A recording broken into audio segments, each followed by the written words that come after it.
welcome. I'm E.G. Marshall. Many of our best writers have ventured into the world of the macabre. One of them was the man who knew 19th century India better than any other, Rudyard Kipling. Our story is an adaptation of At the End of the Passage. A man by the name of Hummel is assistant engineer in charge of building a section of the Guadalajara Railroad line. Every Sunday, 3 friends visit him in his shabby, ramshackle cottage to play cards, gossip, and share a meal. In summer, the heat is sultry and oppressive. It is night, 101 degrees. Hummel seems to be possessed. With him is a doctor, a friend named Spursto. I gave you morphia, Hummel. Not enough, Spursto. I must have more. I can't sleep. I haven't slept for a week. I can't run fast enough. You what? Can't run fast enough? What does that mean? Tuba understands. My houseboy. If I sleep only a little, I can't run fast enough. Please, Spursto, morphia, so I can run.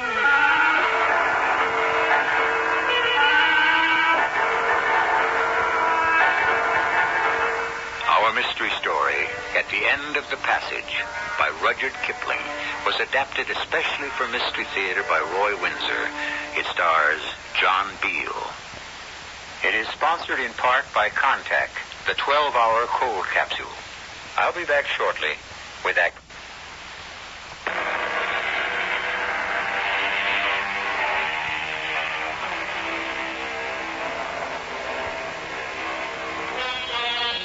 India in the 19th century.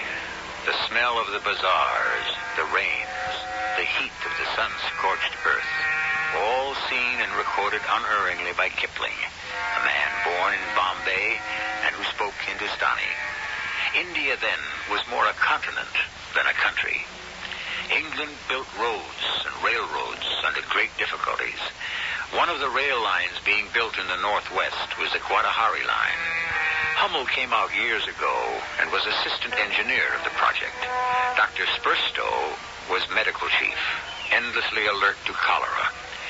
A man named Lones was civil service, and Mottram was from the Indian Survey Office. 3 men who on Sundays sought each other's company as Hummel awaits them. Juma, where the devil are you? I am here, Sahib. Oh, so you are. You lie down, master. Perhaps I should. Bring me a soda water, Juma. Dr. Spursto will make you well. I am well. There's nothing wrong with me. It's the heat. I just can't sleep. No civilized man can sleep when it's 104. I bring you the soda water. No, it does me no good. Fans hardly moving. You need much rest. There's no time for rest and work. Heat.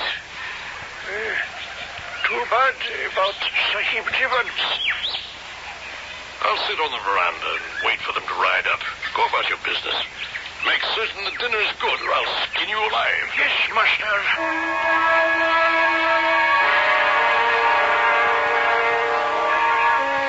Hello, Hummel. Why are you sitting out here? You're as red as a radish. Oh, come in, Spursto. Lounge. Where's Mottram? Still in the desert. Couldn't make it. Why not? What will he do about whist? Inconsiderate of him. Can't the Indian Survey Office spare him 1 day? Well, he does have to come 100 miles by rail and 30 more by horse. Well, come in. Don't be hard on Mottram. And don't forget that I left a cholera-stricken camp of coolies to look after themselves for 48 hours. I'm overwhelmed by your sacrifice, Doctor. Have you got a bird in your trousers? What is the matter with you? Never mind his bad manners, Lowndes. Glass of beer will cool us all off. Maybe it would. I have none. Oh, dear. Beer ran out. I've written and wired, but the trains don't come through regularly yet. There's soda water. It's got any fresh reading material? Last week's Gazette of India. My brother sent it out. It's rather amusing. Listen to this, Lowndes. An MP's speech to his constituents. I assert that the civil service in India is the preserve of the aristocracy of England. The aristocracy takes good care to maintain their lavish scale of income. Oh, that'll do. Yes, I'll give 3 months' pay to have that gentleman spend a month with me and see how one fares with the independent native king. The aristocracy. What rubbish. Old Timbersides, the king I've in mind, has 3 millions in jewels and coins under his palace, and the state of the people is enough to make you sick. Yes, and what can I do? Nothing. Soon to be with you, Doctor. Oh, would you? I don't think so. About 15 deaths a day, and the poor devils look at you as though you ought to save them. Lord knows I've tried everything. How do the cases run, generally? Very simply indeed. Chlorodyne, opium pill, chlorodyne, collapse, niter, bricks to the feet, and then the burning gat. Aye. The level space at the head of the stairs leading to the river, where the bodies are cremated. And here we are, the aristocracy of England. It's too bad about Mottram. We need a fourth for whist. Now, Hamel here is the lucky man. He has an actual roof over his head. He sees 1 train a day. He has books, pictures, and the society of the excellent subcontractor Jevons, besides the pleasure of receiving us weekly. Jevons, there's an idea. Can't we dig him up, Hummel? Oh, yes, but he wouldn't be much good to us. And it would be awkward. He passed on last Monday. Oh, I didn't know. But it would be awkward to dig him up. You have a nasty sense of humor, Hummel. How did he die? By his own hand. Cholera and fever give a man a week's grace, as you know. Any explanation? I judge no man in this weather. He had a touch of the sun, I imagine. After you fellows had left, he came over and sat with me on the veranda. He told me he was going home to see his wife. He rambled on tediously. And? I got the apothecary in to look at him, and we tried to make him lie down. After an hour or two, he rubbed his eyes and said he believed he'd had a fit. Why this unusual interest, Spurstow? I like the man. Go on. He went to his bungalow and began cleaning a rifle. He told the servant he was going to shoot buck in the morning. Naturally, he fumbled with the trigger and shot himself through the head. Accidentally, of course. That was the report. I'd have wired you, Spurstow, if you could have done anything. Well, you're a queer one, Hummel. If you'd killed the man yourself, you couldn't have been more quiet about the business. What does it matter? I've got a lot of his overseeing work to do, in addition to my own. I'm the only person that suffers. Jevons is out of it. By pure accident, of course, but out of it. Why didn't you let it go as suicide? Well, there was no direct proof. A man hasn't many privileges in this country, but he might at least be allowed to mishandle his own rifle. That's an odd way of putting it. Well, someday I may need a man to smother up an accident to myself. Live and let live. Die and let die. Look here, you take a pill. You're white in the face. Liver out of order. I can't sleep. That's worse. Well, what do you take for it? Nothing. I haven't had 10 minutes sleep since Friday. Well, I'll patch him up later on. Is it too hot for a ride, do you think? Where to? We shall have to leave by 8. So what is there to do? Hummel? Hey, what's that in the corner? You see that? Under those papers and that remnant of cloth. Why, have you a musical turn? Look. Spurstow, a bagpipe. I wonder if it plays. Oh, it's a wretched instrument. How did you come by it? I can't remember. Humor found it. I should have discarded it long ago.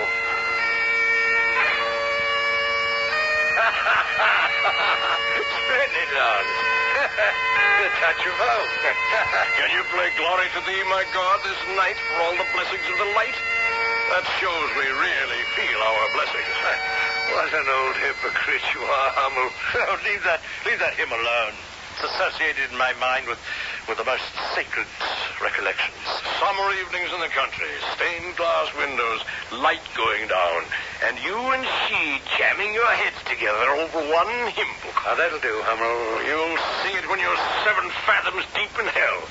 It's an insult to the deity to pretend we're anything but tortured rebels. Take 2 pills, Hummel. You're in a vile temper. I'll go see to the dinner.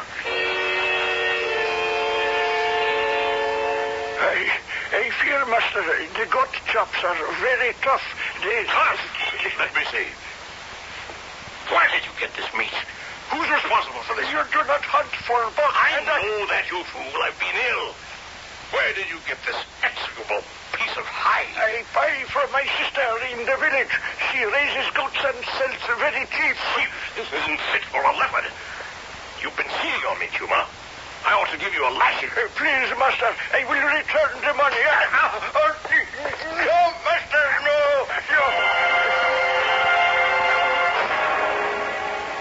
Why, he's mad, Doctor. Stay out of this, Lance. I'm leaving. Control yourself. No, he's been nasty and insulting since we arrived. Oh, he's not well. You can see that. He's feverish. There is no excuse to abuse a servant. We're still supposed to be civilized men, fever or not.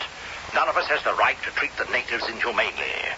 And Chuma's an exceptionally devoted houseboy. Yes, Hummel. Well, what did you do to Chuma? Not that it concerns you, Lowndes, but I slapped him. He's been cheating me. I can't offer you dinner. Well, it's just as well. I'm leaving. I'll ride with you. You're both riding off? Oh, no, please stay. I can find food. Thank you, no.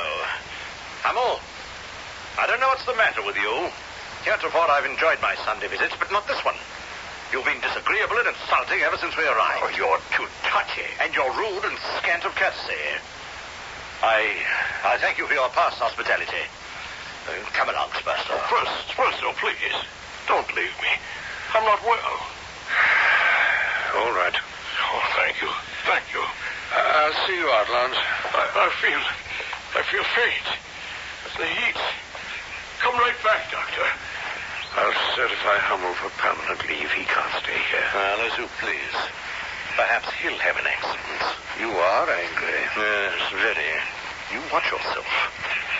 Now, Spurstow, we couldn't do very well without you. Will I see you a week from now? I don't know.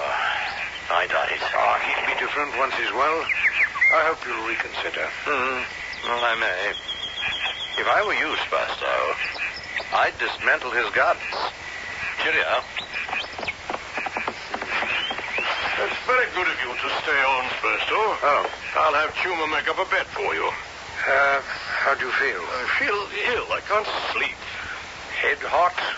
Throat feeling bulgy? Oh, it's pretty bad. For pity's sake, give me something to put me to sleep. Sound sleep. If it's only for 6 hours.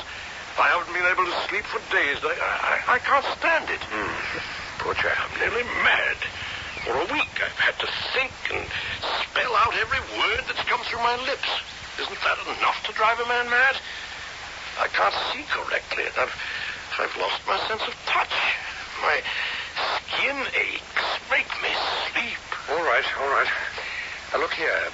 Wait a minute, man. You're pinching my arm. Please, press your neck if you don't give me something. What? No, I didn't mean that. Don't be angry, Spurstow. Oh, what's that? A silver case. Yes. Containing a needle. It's a thing I hate to use. All right, hold out your arm. Now, in a few minutes, the morphine will begin to work. Lie down, men, and wait. I think I'm beginning to go off now. Oh, it's positively heavenly. Spurstow, you must give me that case to keep. You must. You must.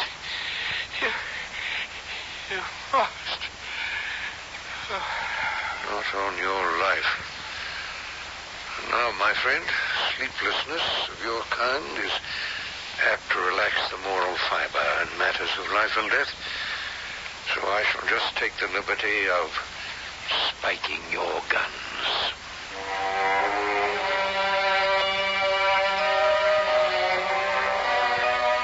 For the British in India who lived and worked in outposts of civilization, life was arduous. The unrelenting heat was debilitating. The Indians, far from Bombay and Calcutta, were primitive. Life was temporary and cheap. To the credit of the British, they worked hard to improve the life of the natives, all the while trying hard to cling to their own more civilized ways.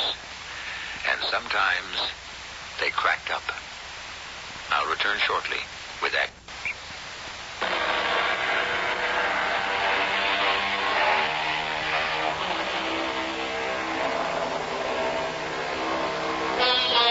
Men who live in the temperate zone find it hard to adjust to living under a constant blazing sun, to seasons of violent change, torrential rains, then months of scorching heat. In time, it weakens a man and muddles his mind. His moral fiber weakens. He resents his isolation and may rebel against it by being abusive to those he came out to help. That undoubtedly is what happened to Hummel, whom the jungle seems to have driven near mad. Doctor? Sperto? Where is the man? Oh, Spurs... What the devil? After my guns, is he? What are you doing, may I ask? Oh, you startled me. Well, I should hope so, you fool. Ah, you're lucid again. That's a good sign. Have you finished? Yes, I have. I've taken the cartridges out of your 12-bore. What? I believe in taking precautions when I'm with someone suffering from delirium. Such a man is not to be trusted. Yeah, you seem better. Well, that morphia doesn't work. Generally, I'm quick as lightning, but you clogged my feet. I was nearly caught. You were what? Well, a place down there. I've been afraid of it for months. It's made every night a hell for me. And yet I'm not conscious of having done anything wrong. Look here, I'll give you another dose.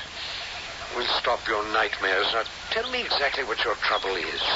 Then will you put me to sleep, Spursto? Put me quite to sleep? If you don't, I'll be caught and die. I'll die. Tell me. Well, a blind face that cries and can't wipe its eyes. A blind face that chases me down corridors. Whose face, Hummel? Put me to sleep. You have the silver case. Yes, right here. You must go on leave, Hummel, as soon as possible. There we are. It occurs to me that unless I drink something, I shall go out before my time. Hot tea, 3 or 4 cups. Excellent remedy against heat apoplexy. Dr. Sahib. Oh, Chuma. Yes, master. Well, it's late. I thought you'd left or gone to bed. Did he hurt you? He said he would lash me. I did not cheat him. My sister, I lash her for selling such old goat meat. No fresh meat. Master does not hunt for many days. Will you prepare some tea for me, Chuma? Yes, I make tea. Thank you. Are you staying on? You go in big room. I bring the tea. Well, he's asleep in there. Oh, first time in long time, doctor. Yes. Perhaps I should have my tea on the veranda. No. Do not go on the veranda.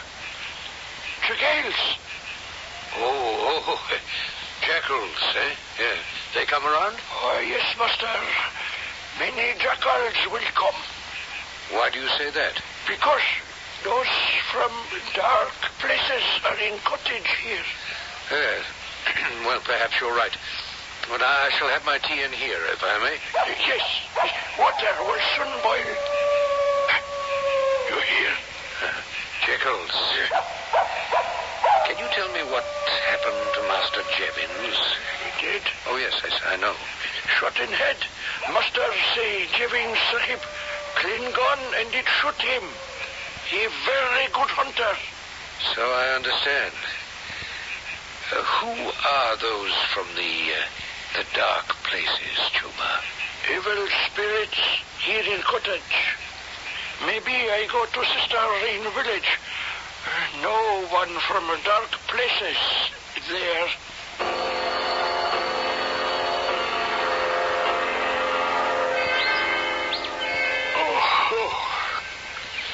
Good heavens, it's almost noon. Chuma? Chuma? Yes, master. Yes. It's almost midday. Why didn't you awaken me? Doctor say you sleep. Why are you cowering? Are you afraid of something? I stay, but do not lash me, master. Lash you? Got chops plenty tough, Sahib.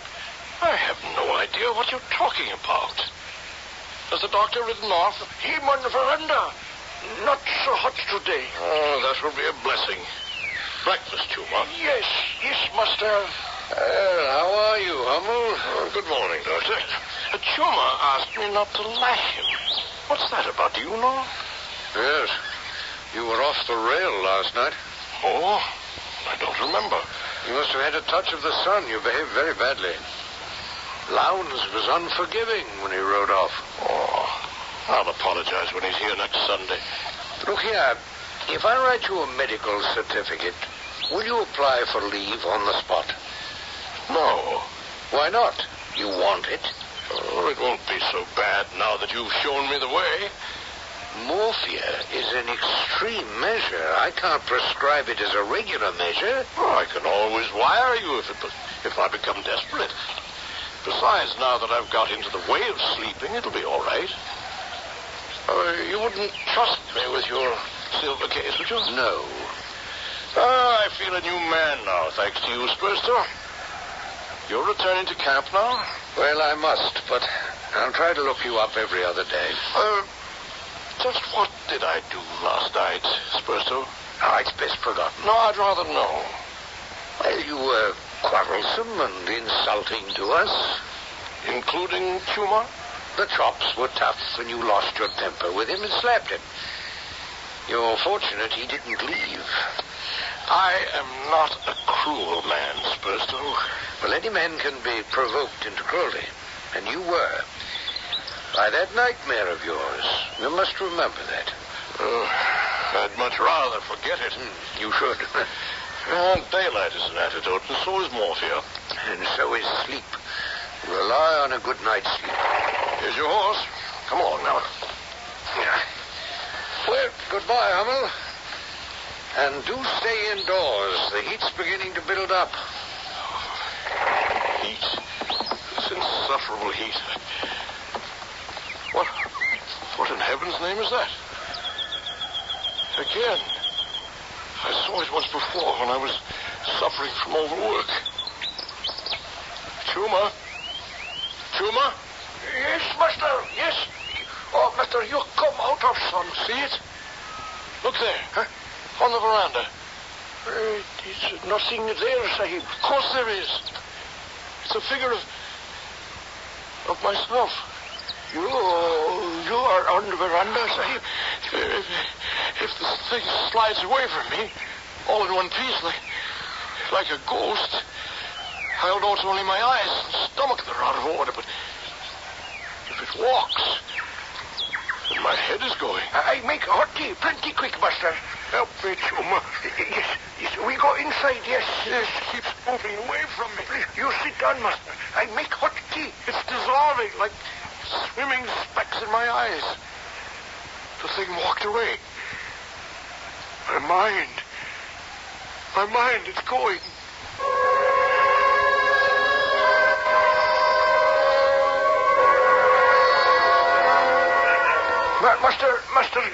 Master Doctor. What are you doing here, Chuma? I'm very busy. Oh, Master Bad, you come. No, I can't leave the men. Everyone needs my attention. Oh, Master, see yourself on the veranda. Oh, dear. Delirium. He say silver box and get well medicine. No, it's out of the question, Chuma. He'd peg out. Oh, please, Doctor, you make him well. I can't help. I'm very sorry. Look, give him plenty of hot tea and make him lie down. He afraid. They catch him. Go to the apothecary. Tell him to see Master Hummel. I simply cannot leave, Chuma. Do the best you can. I'll be by on Sunday, not before.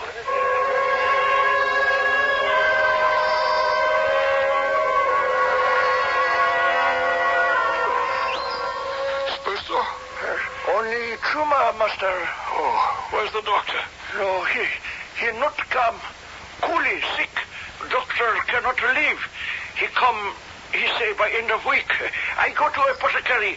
He say he not come. I'll have his bloody throat, the swine. Why did the apothecary say he wouldn't come? Not understand, master. Did he say something about Jevons? Dead.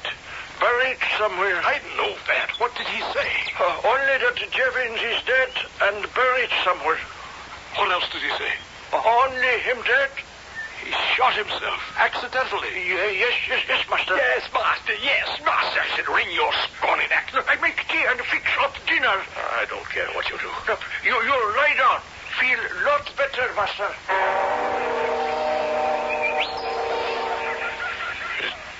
It's walking through the room. I am walking through the room. I see it walking away with its back to me.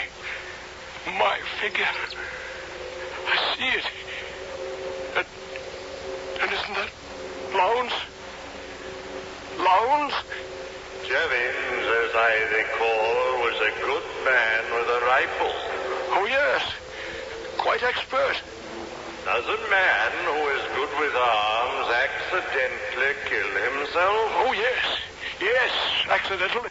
But he wanted to write a report stating that it was suicide. I remember saying so to you and Spursto.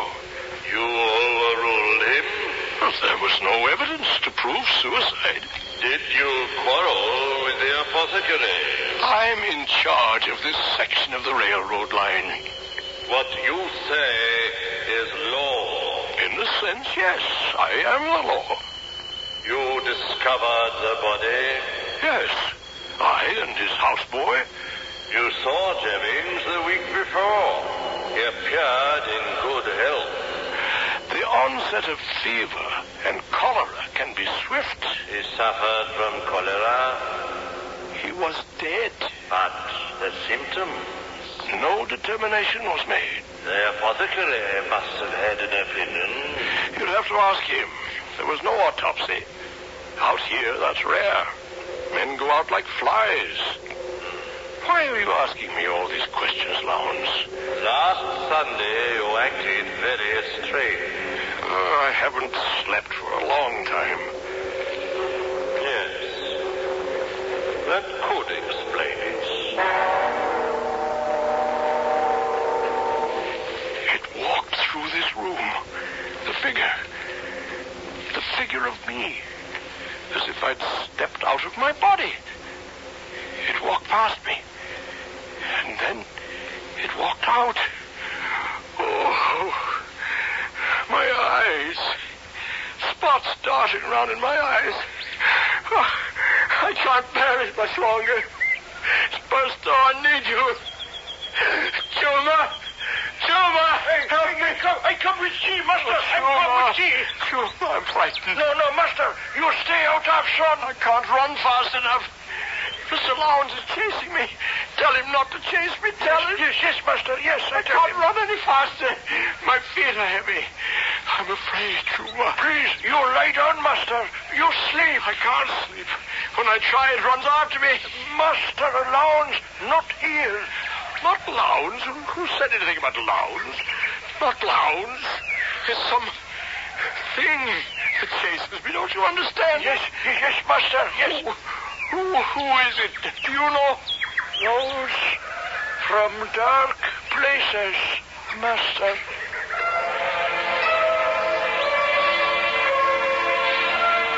Man is resilient. His body can endure great hardships. What sustains him is a sound, clear mind. When that slips, for whatever reason, his mind becomes his enemy. Physical pain is not as devastating as mental torment. And that is what has driven Hummel to the edge of insanity. I will return shortly with Act 3. WJ Detroit.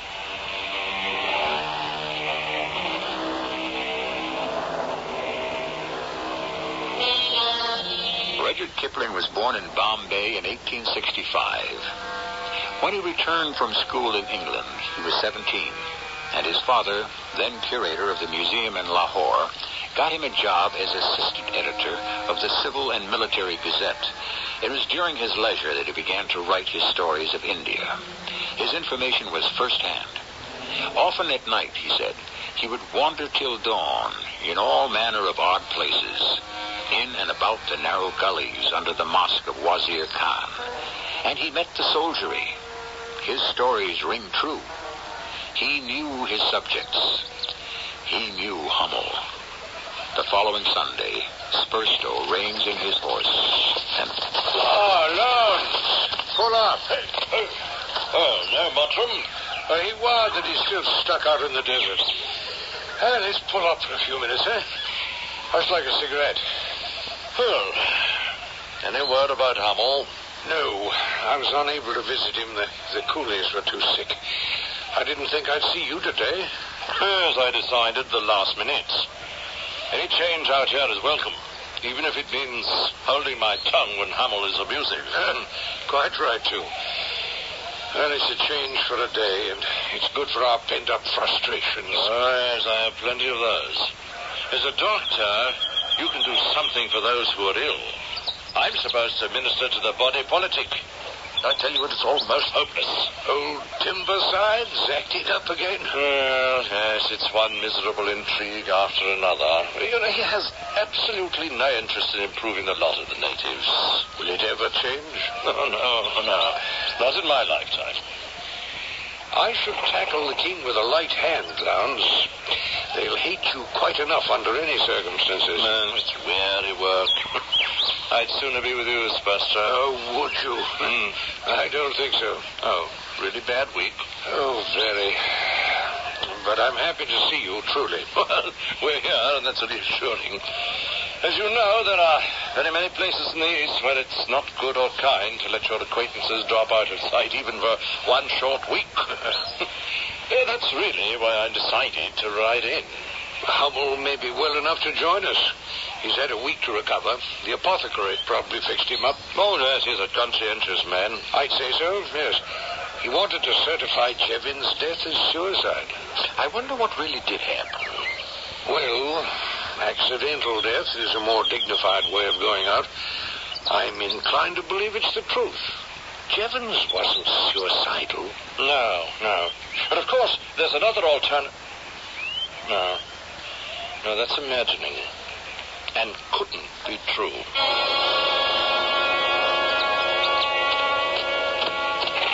Hello, Chuma. You come in cottage, yes? Yes, of course. Something wrong here, Spurstow. Where's your master, Chuma? He descended to dark places. There he was caught, not able to escape with sufficient speed.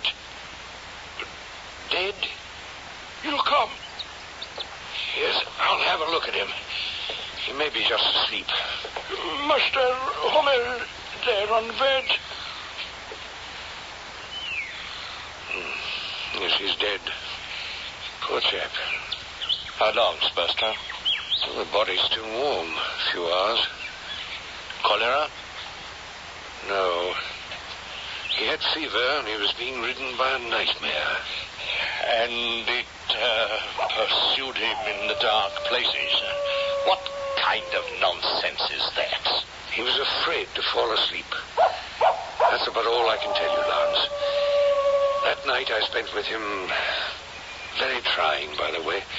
He told me that a blind face that cries and cannot wipe its eyes, a blind face chased him down corridors. I suspect that his years out here, the remorseless heat, the unrewarding work building the rail line, poor food, all of those began to affect his mind. Yes. His mind was wandering, but dark places? No, that's superstitious and ignorant. Well, to us, it's not to the natives. You heard Chuma. He also told me that there were evil spirits in the cottage. Oh, what rubbish. Look at Hummel's eyes. Good Lord. Shut his eyelids, Spurstow. I can see hell in those eyes. Shut them, I implore you. Chuma, Yes, doctor. When did your master go to bed? 11 or 12. He was well then? How should you know? No, he was not ill. He did not sleep for 3 nights. This I know. I see him walking much very late in the night. What do you think, Chuma? He descended into dark places. He not able to escape with sufficient speed. Go out and prepare the seals to be set on the Sahib's property. I tell other servants to stay away until you reckon tale of Sahib's property. They are all thieves, and they would steal. Oh, what did he die of, Spurster? As far as I can make out, he died from, anything. Stoppage of the heart's action. Heat apoplexy.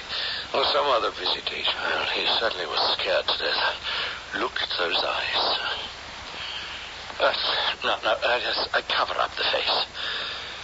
Is there any fear on earth that can turn a man into that likeness? It is ghastly. Please, Spurstow, cover it up. No fear on earth.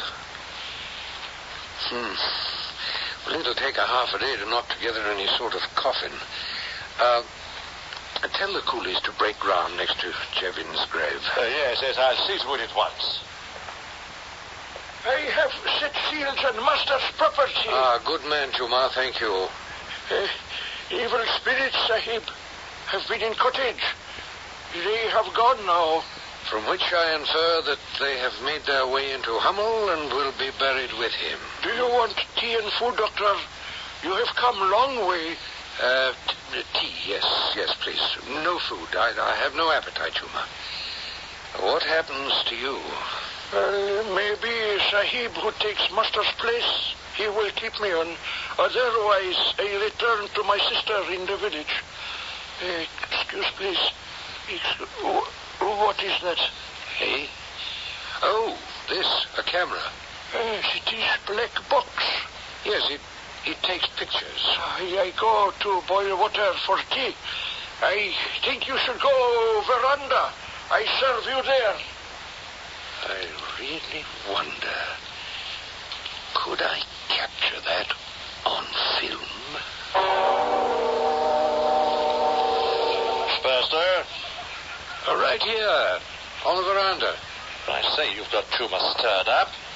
That black box of yours worries him. You know how the natives feel about pictures.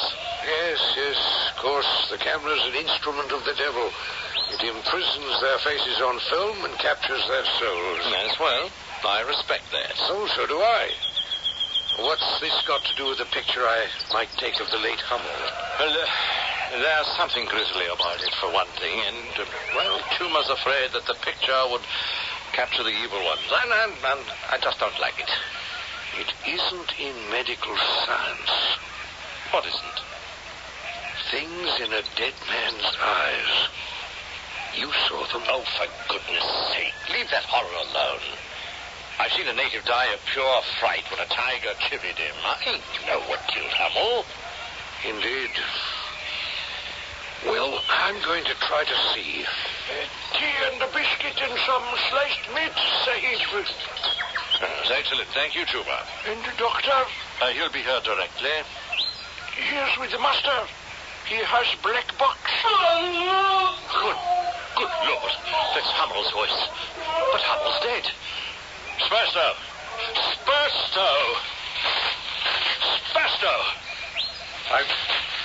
I'm all right. Yes, I heard.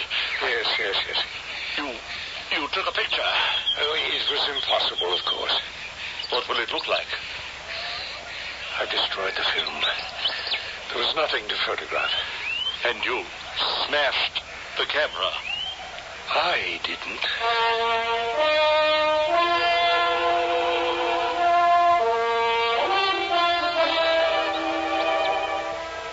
We'd better leave, Lance. Go back to work. I've written the death certificate. Yes, I have my horse. Yes, we can pick them up when we come back for the burial. We'll leave them at the station. Did you take a picture? I told you it was impossible. That's a lie. Just what did happen? I distinctly heard Hummel shriek as if he were being burned in hell. I really don't remember any part of it. I don't believe you. My dear fellow, let's forget it, shall we? We're in such a state now that we'd believe anything. Was it Jevons? I beg your pardon? Do you believe that Jevons died accidentally? Or was it suicide? Well, we have Hummel's report about that. Jevons fumbled the trigger on his gun. There is an alternative, isn't there? I never realized that you have such a vivid imagination. I'm just trying to be rational. Well, without evidence, I haven't the vaguest idea. What do you infer? Let me answer it this way, Lowndes. And I'm not being facetious. There may be heaven, there must be hell. Meanwhile, there is our life here.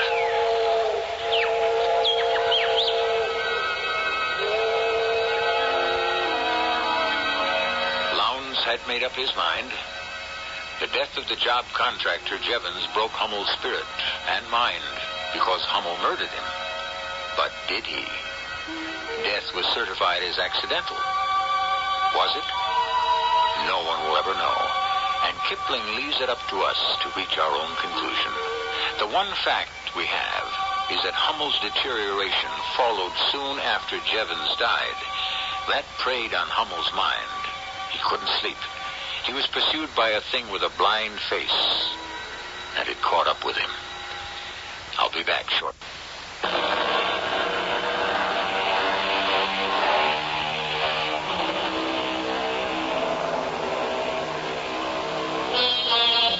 What did Dr. Spurstow experience when he took that picture of Hummel's eyes? Did an ectoplasmic Hummel reach out from the image on the negative? Is that why there was that thrashing about noise? Your guess is as good as mine. Is it all improbable? The painter Matisse once showed a picture to a visitor who said, "I've never seen a woman like that." To which he replied, "It isn't a woman, madam. It's a picture." If a painter is permitted certain distortions, why not the writer of fiction? Our cast included John Beale, Court Benson, and Earl Hammond. The entire production was under the direction of Hyman Brown.